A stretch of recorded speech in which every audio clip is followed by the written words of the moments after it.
What's up, Rad Family? In the last 2 centuries, a lot has been done in the name of science and psychology. Before the 1980s, a lot of the experiments conducted were highly unethical. So much so, it's hard to believe people that claim to be scientists, doctors, and psychologists would put people through so much torture. So today I compiled a top 10 list of the craziest, evil, most unethical human experiments conducted in the last century. I try to do a mix of science and psychology experiments, so let's get to it. Number 10.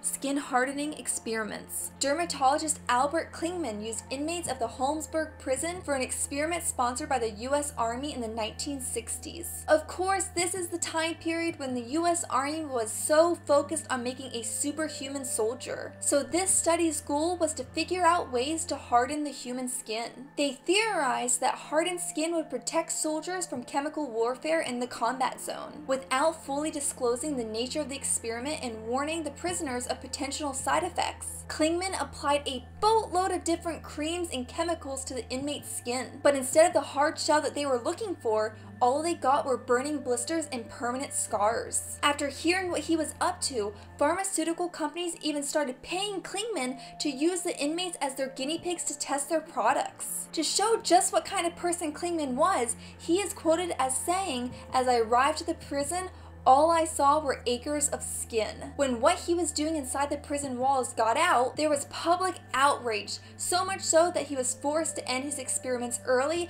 and he did not compensate the prisoners for their participation. And unfortunately, Klingman went on to be a very wealthy man because he invented a popular ingredient in acne medicine. Number 9. Project MKULTRA. Project MKULTRA was the codename given to an illegal program which had human subjects. This experiment was designed and undertaken by the CIA. Experiments on these humans were intended to identify and develop drugs and procedures to be used in interrogation and torture, in order to weaken the individual to force confession through mind control. The scope of Project MKULTRA was broad. The project consisted of about 149 subjects, which the agency contracted out of various universities, research foundations, and similar institutions. At least 80 institutions, including 44 colleges and universities, as well as hospitals, prisons, and pharmaceutical companies. And 185 private researchers participated. Because the agency funded Project MKULTRA indirectly, many of the participating individuals were unaware that they were even dealing with the agency. The CIA operated through these institutions by using front organizations, although some of the top officials of these institutions were aware of the CIA's involvement. This is the very instance that shows that sometimes those crazy conspiracy theories turn out to be true. Number 8. The Milgram Experiment. Stanley Milgram, a social psychologist at Yale University, wanted to test obedience to authority. He set up teachers who were actual participants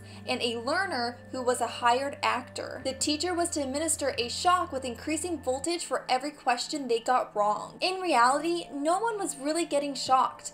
The actor banged on the walls and screamed out in pain as if he were. If at any time the teacher indicated that he wished to end the experiment, he was told by the experimenter, "Please continue. The experiment requires that you continue. It is absolutely essential that you continue. You have no other choice. You must continue." If after all 4 wishes the teacher still wished to end the experiment, it would end. Only 14 out of 40 teachers ended the experiment before administering a 450-volt shock. Though at some point every teacher expressed concern over the experiment, no teacher firmly refused to continue before the 300-volt mark. This experiment shows just how easy it is for humans to justify evil under the pretense of authority. Number 7. Live cancer cell injections. In 1952, Chester M. Southam, a Sloan Kettering Institute researcher, injected live cancer cells into inmates at Ohio State Prison. Also at Sloan Kettering, 300 healthy women were injected with live cancer cells without their knowledge, even though doctors stated they knew at that time it may cause cancer. In 1963, he struck again, this time at the Jewish Chronic Disease Hospital in Brooklyn, New York. He injected 22 patients with live cancer cells. He did this in order to discover the secret how healthy bodies fight off the invasion of cancer cells. The administration of the hospital attempted to cover up this study. but the New York Medical Licensing Board ultimately suspended Southam for only 1 year. Only 2 years later, the American Cancer Society elected Southam as vice president. Number 6.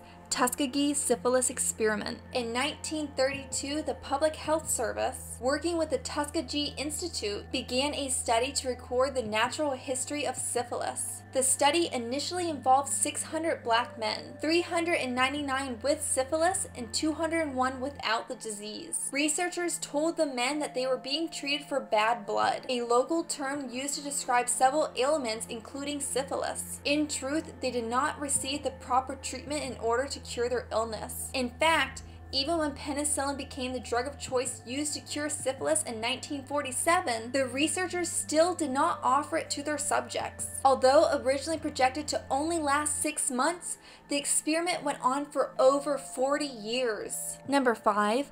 Little Albert. John B. Watson was interested in taking Pavlov's research further to show that emotional reactions can be classically conditioned in humans. To test this, he needed a human subject, and unfortunately, he chose a 9-month-old boy. Commonly referred to as Little Albert, Watson exposed him to multiple stimuli, including a white rabbit, rat, and a monkey, to observe his reactions. The boy initially showed no fear towards these stimuli, but the next time Albert saw the white rat, Watson produced a loud noise by hitting a metal pipe with a hammer. Of course, this caused little Albert to scream out in fear. After repeatedly pairing the white rat with the loud noise, Albert began to cry simply after seeing the white rat, even without the loud noise. This experiment left the infant with a phobia of a variety of different animals, not just the ones used in the experiment. Number 4. The Third Wave Disaster. The Third Wave was an experimental social movement created by high school history teacher Ron Jones to explain how the German populace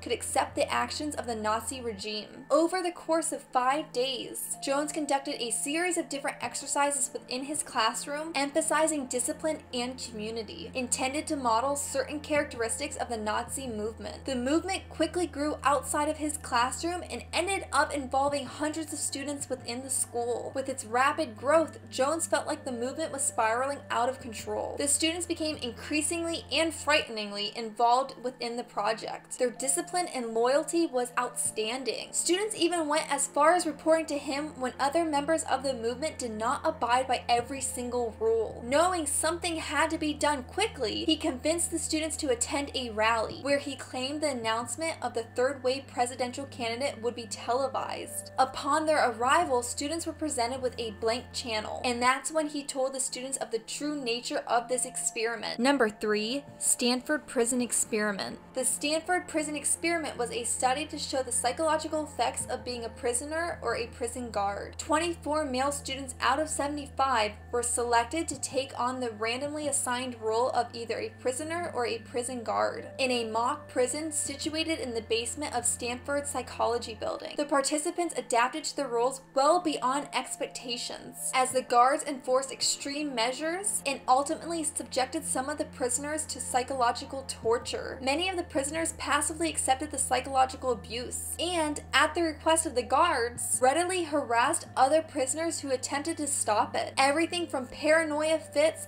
to abuse of power and even riots occurred within the first couple days. The participants completely assimilated into the rules. Things got so out of hand that the experiment was abruptly ended after only 5 days. Number 2. The Munster Study. The Munster Study is a name given to the studying experiment that involved 22 orphan children in 1939. The experiment began by placing the children into 2 groups, the stutterers and the non-stutterers. Only half the children in the stuttering group actually had speech impediments. The non-stuttering group received praise for their normal speech patterns, while the stuttering group received negative reinforcement. They were constantly belittled and criticized for even the tiniest of mistakes. Many of the orphan children that received negative therapy suffered negative psychological effects, and most of the non-stuttering children developed speech problems that lasted the rest of their lives. Number 1. The the David Reimer case. While all these experiments are super evil and unethical, and it's really hard to say one's more evil than the other, there's nothing quite like this next case. David Reimer and his twin brother were born in 1965. At 8 months old, both the boys had urinary issues. A doctor decided to treat the issue with circumcision. Using an unconventional method, the doctor botched David's circumcision, resulting in his penis being badly burned. His penis was so damaged beyond repair, a psychologist recommended that his parents raise him as a girl. The parents agreed, wanting David to have a chance at a normal life. So he went through hormonal and psychological treatments, and they changed his name to Brenda. David's parents planned to never ever tell him that he was originally born a male. But despite keeping it a secret, David failed to recognize himself as female. During his visits with the psychologist, David was sexually abused and traumatized on a regular basis. Some of the sexual acts even involved his twin brother. When he was 15 years old, his parents finally told him the truth, and he transitioned to living life as a male. He went on to have numerous reconstructive surgeries, he married, and he even adopted children. But David was left psychologically damaged from the whole ordeal and suffered from severe depression. Sadly, when he was only 38 years old, David shot and killed himself in a grocery store parking lot. This topic is morbidly interesting and equally depressing. In today's world, there is an ethics and moral standard that doctors and psychologists and researchers have to follow. So let's be grateful for that. Thank you guys so much for watching my top 10 most evil, unethical, every horrible synonym you can possibly think of human experiments. If you like this video, don't forget to give it a big thumbs up. And if you're not part of this fantastic community, well, what are you waiting for? Hit that subscribe button and join today. Until next time, bye!